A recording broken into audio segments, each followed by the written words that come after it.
Assalamualaikum warahmatullahi wabarakatuh. Halo sahabat semua, para penikmat kisah-kisah misteri dimanapun sahabat semua berada. Semoga selalu dalam keadaan sehat dan tidak kekurangan suatu apapun. Jumpa lagi bersama saya Untung Prasetyo dalam channel Hanya Cerita Misteri. Seperti biasa, pada kesempatan kali ini saya akan melanjutkan kisah dari Sudiro. Tapi sebelum kita masuk ke ceritanya, jangan lupa tekan tombol subscribe-nya dan juga tombol like-nya. Dukung terus channel Hanya Cerita Misteri agar dapat terus berkembang dan dapat menyajikan konten-konten menarik lainnya. Oke, tanpa berlama-lama, mari kita simak ceritanya.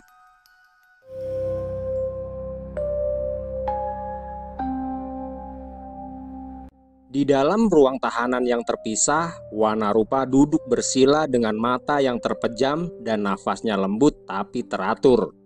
Meski tubuhnya terbelenggu oleh rantai bajra gesang, namun aura yang terpancar dari dalam dirinya mulai berubah. Wanarupa yang masih berada dalam wujud pemuda tampan dan gagah, mulai mencoba menyatukan energinya dengan cengkeraman energi rantai bajra gesang. Kemampuannya dalam meniru wujud dan juga energi dari sosok makhluk gaib membuatnya yakin jika dia mampu menjinakkan belenggu gaib yang membatasi pergerakannya dan juga mengekang kekuatannya. Perlahan dia menarik nafas panjang dan membiarkan aliran energi rantai itu menyusup kulit dan tulangnya. Rasa panas menyengat seperti arus listrik bercampur bara api. Namun Wanarupa menahannya. Dia merasakan detak halus dari sumber sihir bajra gesang dan mulai menirukannya, lalu menyamakan ritme jiwanya dengan denyut rantai tersebut. Awalnya rantai bajra gesang menunjukkan perlawanan. Gelombang panasnya meningkat seolah mencoba membakar balik jiwa Wanarupa yang tengah menyusup ke dalam struktur energi sihirnya. Tapi Wanarupa bukan sembarang makhluk. Dia adalah peniru bukan hanya rupa dan gerak, tetapi juga irama terdalam dari makhluk gaib yang pernah dia temui dan dia lawan.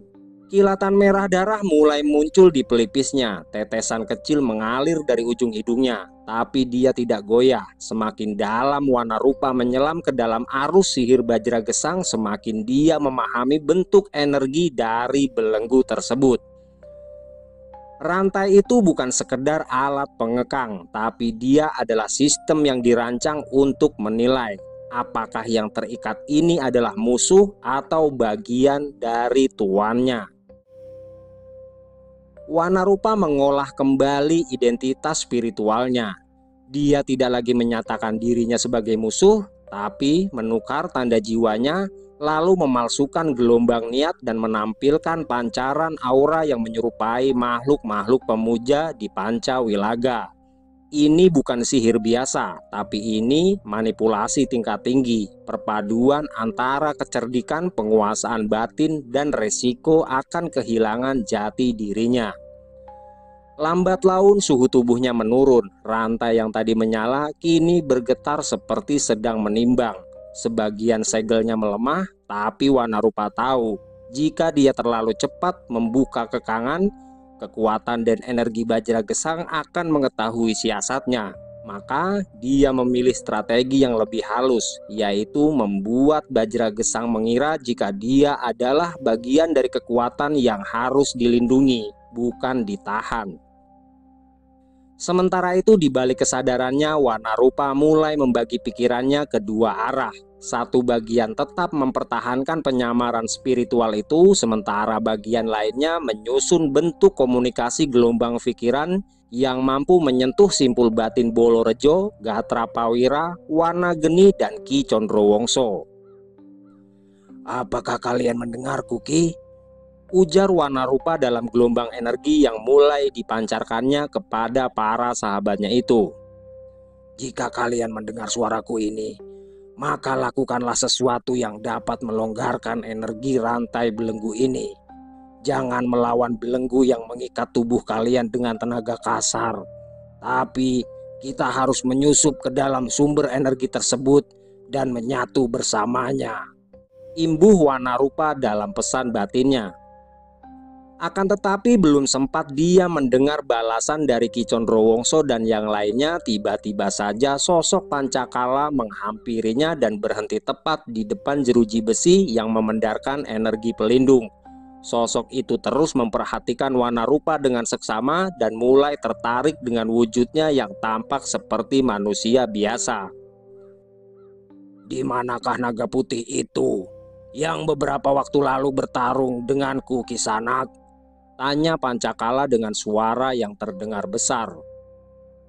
"Dia sudah kembali menuju gerbang Pancawilaga bersama Ki Caturnaga, Tuan," balas Wanarupa sambil menundukkan kepalanya dan berpura-pura merasa takut akan sosok pemimpin ribuan makhluk gaib yang berdiri tenang di hadapannya itu. "Sepertinya aku tidak melihatmu saat aku dan pasukanku menyerang beberapa waktu lalu," tanya Pancakala dengan tegas. "Aku bersembunyi di balik energi Ki Caturnaga, Tuan, karena aku baru datang bersamanya dan Wanageni temanku itu," balas Wanarupa dengan tenang. "Sepertinya kau tidak memiliki kekuatan besar dibanding teman-temanmu itu. Pastinya kau juga belum memiliki mustika di dalam tubuhmu," ujar Pancakala sambil terus menatap tajam ke arah Wanarupa yang memang berwujud manusia biasa itu. "Sebaiknya kau bergabung bersamaku, Kisanak. Tapi sebelum itu, aku akan melihat seberapa besar kekuatan dan keberanianmu di pertarungan Karmakala yang hari ini akan berlangsung. Apakah kau mau, Kisanak?" tanya Pancakala yang masih menilai sosok Wanarupa. "Kalau memang itu yang terbaik untukku, aku sangat bersedia, Tuan," balas Wanarupa yang terus menundukkan kepalanya. "Baiklah kalau begitu. Jika kau mampu bertahan di arena Karmakala, kau akan menjadi punggawa utama kerajaanku ini," ujar Pancakala dengan tegas sambil berlalu pergi. Begitu Pancakala menjauh dari ruang tahanan, Wanarupa perlahan mengangkat wajahnya. Sorot matanya yang semula tampak tunduk kini berubah tajam dan penuh perhitungan. Dia menarik nafas lalu menghembuskannya perlahan. "Arena Karmakala," gumamnya lirih seperti mengulang nama itu untuk membingkai rencana di dalam pikirannya. Wanarupa tahu tawaran Pancakala bukan sekedar ujian, itu adalah upaya untuk menyingkap siapa dirinya yang sebenarnya. Arena Karmakala bukan tempat pertarungan biasa. Disitulah makhluk-makhluk yang dianggap abu-abu atau tidak jelas menjadi kawan atau lawan dilempar untuk saling membunuh demi hiburan para makhluk kegelapan, sekaligus sebagai seleksi bagi pasukan utama Pancakala. Tapi di balik semua itu, Wanarupa melihat peluang. Jika Ki Condrowongso, Bolorejo, Gatra Pawira, dan Wanageni dapat membebaskan diri, maka dia akan mengamuk di arena Karmakala dengan merubah wujudnya menjadi sosok Eyang Nagawana. Dan dengan waktu yang tersisa, dia terus mencoba berkomunikasi dengan mereka semua agar dapat menaklukkan rantai bajra gesang yang membelenggu tubuh mereka dan mengunci aliran energi serta kekuatan mereka. Dari balik lorong sunyi yang kini perlahan meredup setelah kepergian Pancakala, Wanarupa kembali menutup matanya. Dalam diamnya, dia menelusuri celah-celah batin yang tersambung secara halus dengan Ki Condrowongso dan ketiga kawannya. Dia yakin, meski rantai bajra gesang telah mengurung tubuh mereka, namun masih ada jejak energi spiritual yang tersisa. Jalur samar namun cukup kuat untuk menyampaikan bisikan. Dengan jiwanya yang terlatih, meniru dan menyelaraskan energi gaib, Wanarupa kembali mengalirkan pesan lewat getaran batinnya. "Ki Condro, Ki Rejo, Wira, Geni, dengarkan aku. Aku sudah bebas, tapi aku akan dilempar ke arena Karmakala. Sekarang segera bebaskan diri kalian sebelum tiba saatnya pertarunganku di Karmakala. Karena saat itu aku akan merubah wujudku seperti biasa. Dan saat itulah waktunya kita hancurkan Pancakala beserta kerajaan gaibnya ini," ujar Wanarupa dalam batinnya. Rantai Bajra Gesang bukan tidak bisa dijinakkan Ki Condro. Rasakan getaran nadinya, sesuaikan aliran nafas kalian dengannya. Jangan melawan kekuatannya secara langsung. Kalian harus menirukan iramanya, lalu meleburkan kehendak kalian ke dalamnya, imbuh Wanarupa lagi. Wanarupa mengirim pesan itu berulang-ulang kali dengan ritme yang mengikuti gelombang energi Bajra Gesang. Dia berharap pancaran spiritualnya bisa menerobos dinding sihir dan mencapai kesadaran mereka yang masih terbelenggu. Setelah itu, para penjaga gaib membawa Wanarupa menuju ruang persiapan Karmakala. Ruangan itu seperti kandang raksasa yang dipenuhi berbagai makhluk gaib yang sedang menunggu giliran mereka untuk bertarung. Beberapa makhluk tampak duduk memeluk lutut, sebagian lainnya meraung, menggeram, dan saling menantang. Tidak ada kata, tidak ada yang saling bicara. Yang ada hanya amarah, dendam, keputusasaan, dan aroma kematian yang mengisi udara. Namun Wanarupa tidak menunjukkan sedikit pun rasa gentar. Dia duduk di sudut ruangan, menekuk lutut dan bersandar pada dinding batu yang dingin. Matanya tetap terpejam, jiwanya terus berkelana dalam jaringan komunikasi batin yang semakin menguat. Sementara itu, di dalam ruang tahanan utama, Ki Condrowongso mulai membuka mata perlahan. Aliran energi yang samar akhirnya membangkitkan kesadarannya sepenuhnya. Dia mengatur nafas dan perlahan mencoba merasakan nadi energi dari rantai Bajra Gesang. Kata-kata Wanarupa menggema dalam benaknya, memberi pemahaman tentang sesuatu yang hampir mustahil untuk mereka lakukan. Ki Condrowongso pun mulai menarik nafas panjang. Dia membiarkan tubuhnya tetap tenang, tidak melawan panas dan tekanan dari rantai itu. Dan benar saja, ketika dia berhenti mendominasi dan menekan energi Bajra Gesang, dia mulai merasakan ritme gaib yang teratur. Denyut energi rantai mulai terasa pelan namun kuat, seperti jantung yang berdetak mengikuti hukum alam yang lebih tua dari dirinya sendiri. Kau memang berbeda, Wanarupa, gumamnya lirih sambil tersenyum. Rantai ini bukan sekedar alat pengekang dan belenggu, tapi dia adalah makhluk juga, dan dia akan menerima siapapun yang bisa menyatu dengannya, imbuh Ki Condrowongso dalam hatinya. Ki Condrowongso mulai mengatur kembali ritme energinya dan perlahan cahaya kecil muncul dari sela-sela pergelangan tangannya. Rantai Bajra Gesang meredup sesaat seolah sedang mengendurkan tekanannya. Di tempat yang berbeda, Gatra Prawira dan Bolorejo juga merasakan getaran itu. Bolorejo yang biasanya mengandalkan kekuatan fisiknya kali ini memusatkan energi pada pusat pernafasannya. Dia menutup mata, menenangkan gejolak darahnya dan membiarkan energi dari rantai yang menyusup nadinya. Di sisi lain, Gatra Prawira yang lebih mengandalkan keseimbangan unsur mengikuti ritme rantai seperti seorang penari, menggerakkan bahunya sedikit, lalu menyamakan alunan jiwanya dengan energi yang menjalar dari ikatan sihir itu. Wanageni yang terakhir menerima pesan itu mengalami kesulitan lebih besar. Api dalam tubuhnya terus memberontak, tidak bisa diam. Tapi lambat laun dia mengerti, jika dia terus memaksa, dia akan hancur oleh energinya sendiri. Maka dengan segala kerendahan hatinya, dia menyerahkan diri kepada aliran energi rantai itu.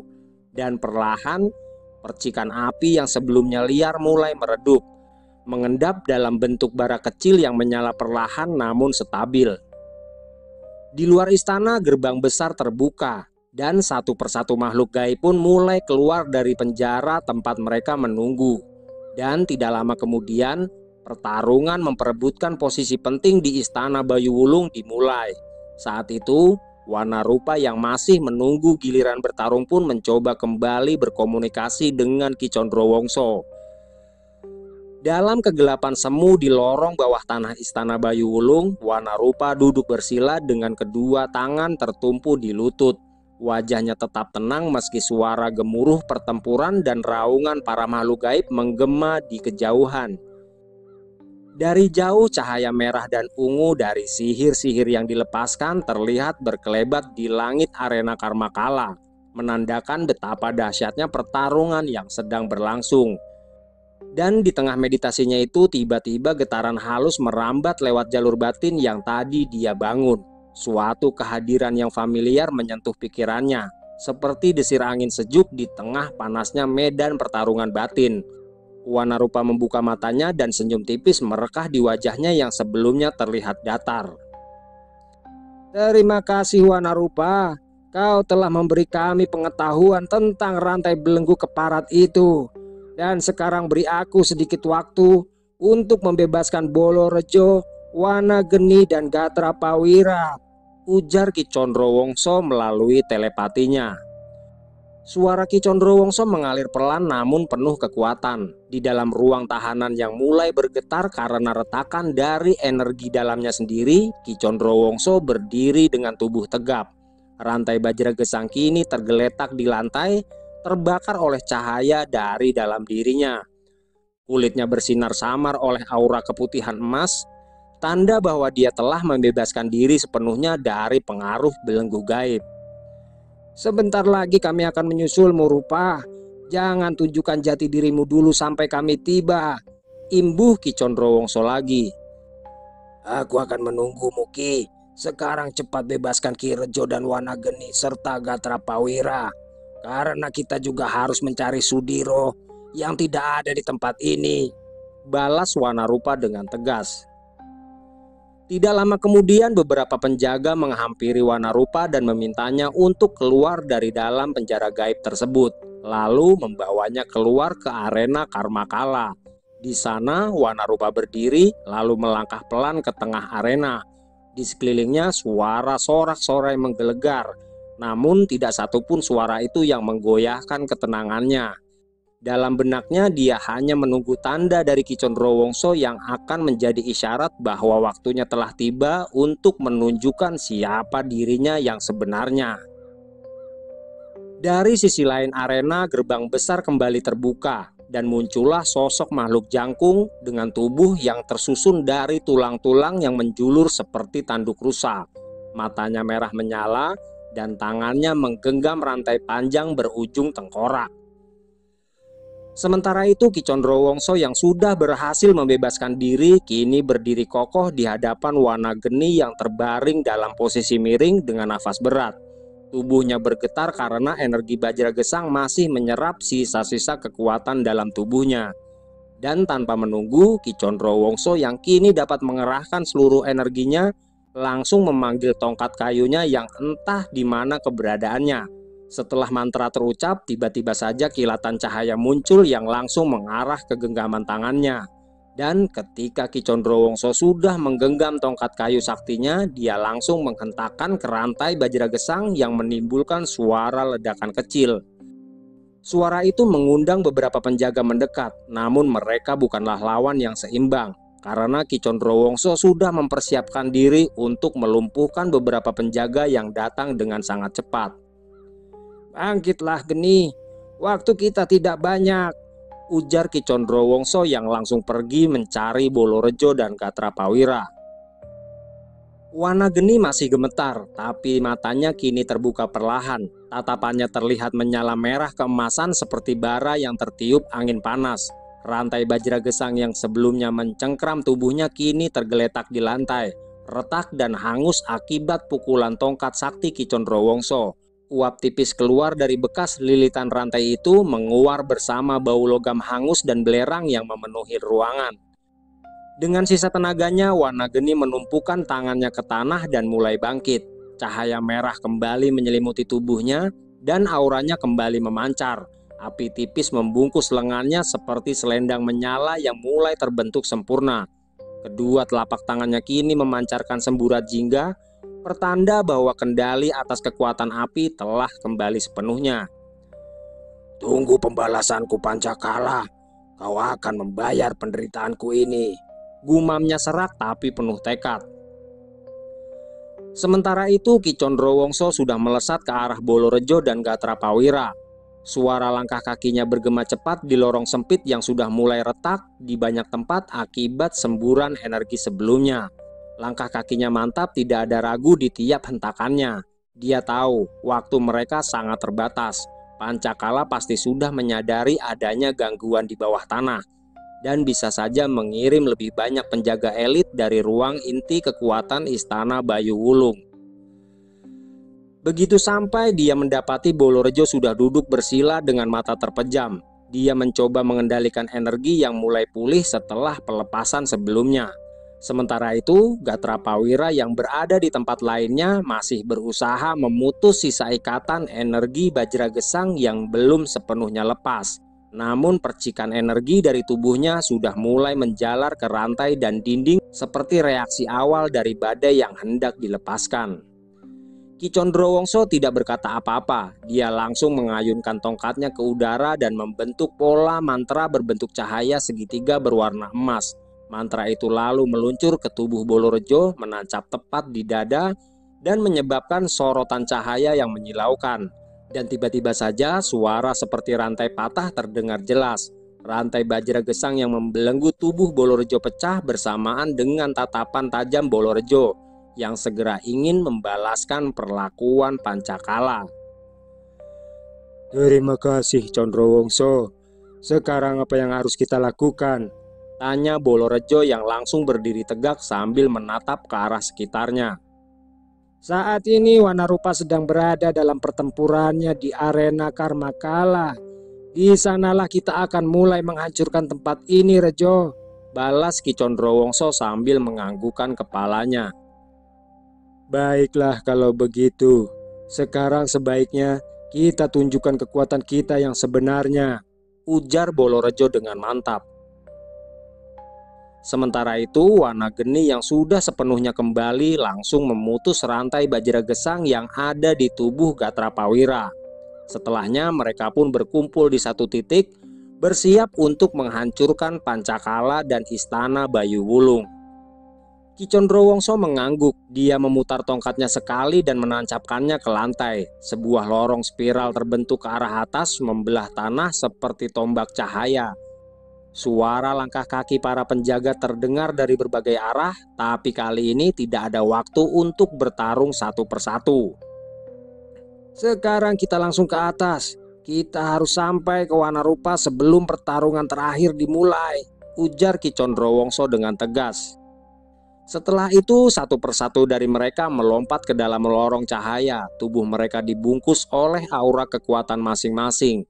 Api, petir, dan energi pelindung membentuk pusaran yang memancarkan aura menakutkan bagi siapapun yang merasakannya dari kejauhan. Sementara itu, di arena Karmakala, Wanarupa yang masih berwujud manusia biasa sudah melesatkan pukulan-pukulan penuh energi mematikan ke arah lawannya. Namun hal itu belum cukup untuk menumbangkannya. Walau Wanarupa ingin sekali segera merubah wujudnya menjadi sosok Eyang Nagawana, tapi dia belum mendapatkan tanda dari Ki Condrowongso. Wanarupa mundur 2 langkah sambil menahan nafas dan menatap tajam. Energinya mulai kacau, tapi sorot matanya tetap tenang dan penuh perhitungan. Dia tahu satu gerakan gegabah bisa mengungkapkan jati dirinya yang sebenarnya. Makhluk jangkung itu berdiri tegak, tubuhnya dipenuhi tonjolan tulang yang mencuat tajam layaknya tombak-tombak kecil. Matanya cekung, membara dalam rongga wajah yang tampak tidak memiliki daging. Hanya kulit tipis yang menempel di tengkoraknya. Nafasnya seperti siulan angin dari liang kubur dan setiap langkahnya membuat arena meleleh seolah energi busuk mengalir dari telapak kakinya.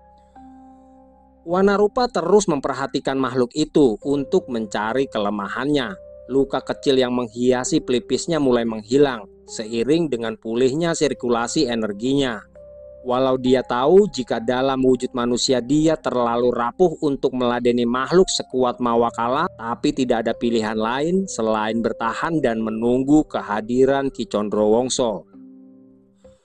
Sosok Mawakala mengayunkan tangannya yang panjang dan puluhan tulang tajam mencuat dari lengannya, melesat ke arah Wanarupa seperti anak panah.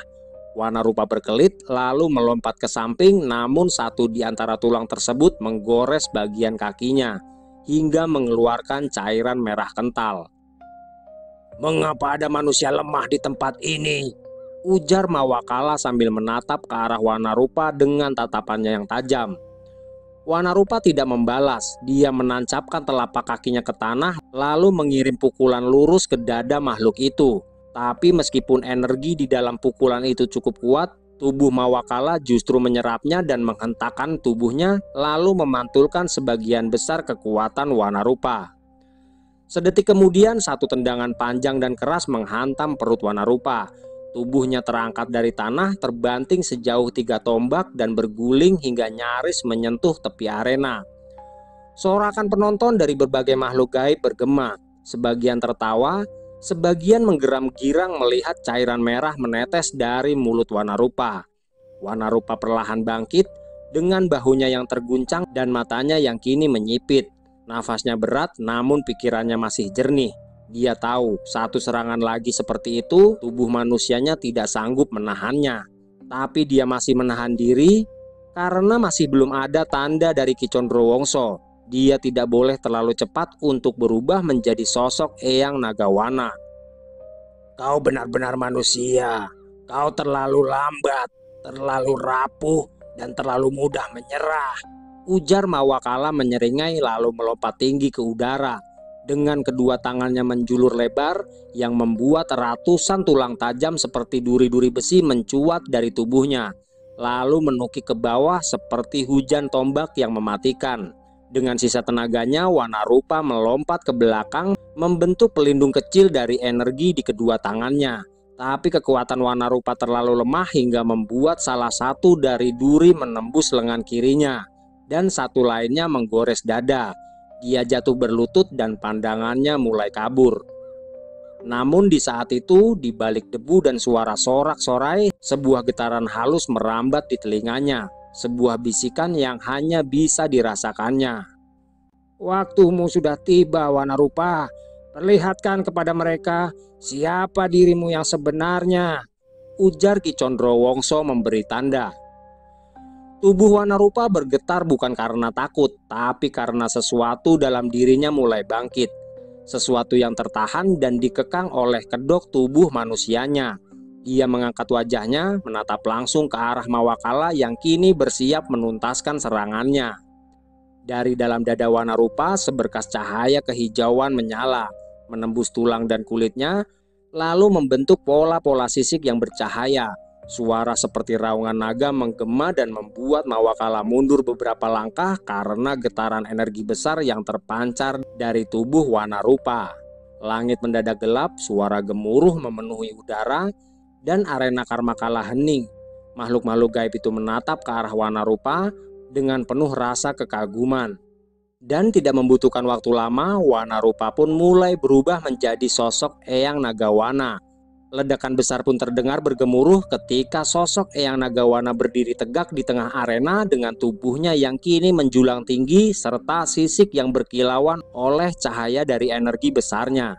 Matanya membara seperti nyala api yang dihidupkan oleh angin kutukan, dan setiap hembusan nafasnya menyebarkan hawa panas bercampur aura sakral dari zaman leluhur yang sudah terlupakan. Tanpa aba-aba, Wanarupa menghentakkan cakarnya ke tanah. Getaran keras memecah lapisan arena, memunculkan retakan-retakan yang menjalar cepat, lalu meledak ke atas dalam semburan cahaya hijau yang menyala.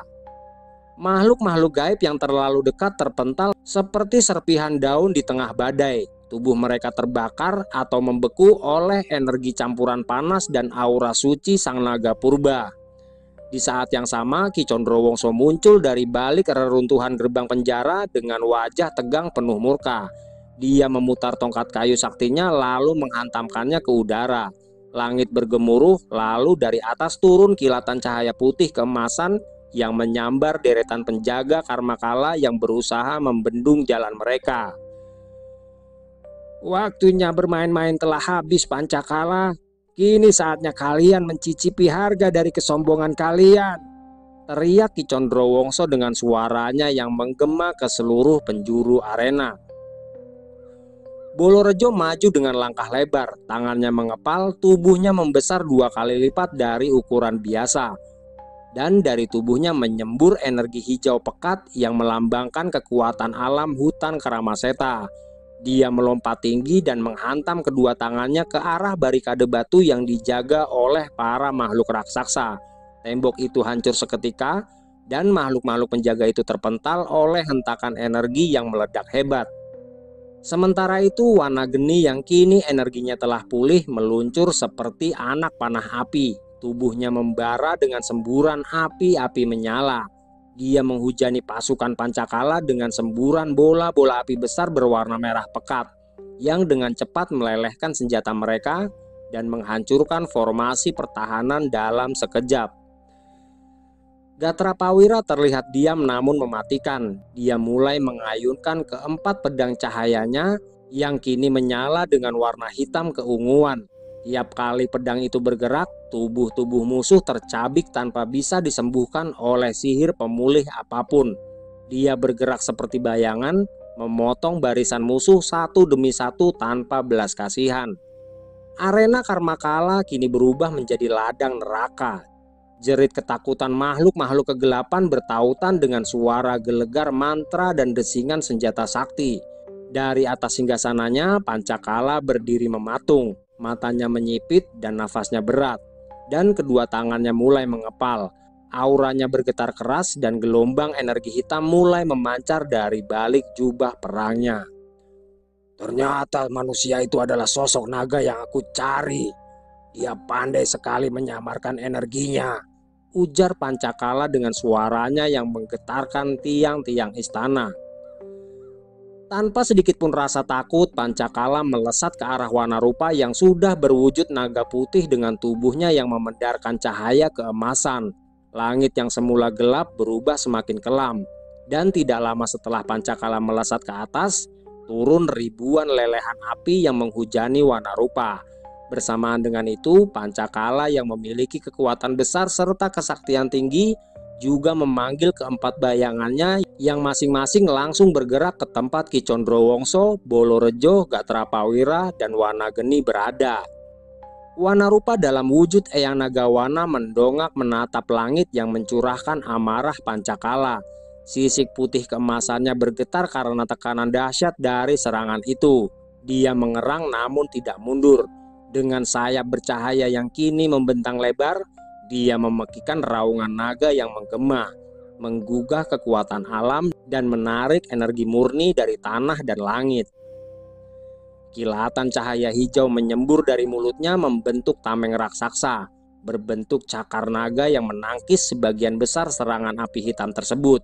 Namun beberapa tetes api tetap berhasil menyentuh tubuhnya, membuat luka kecil terbakar di sisik sebelah kanan.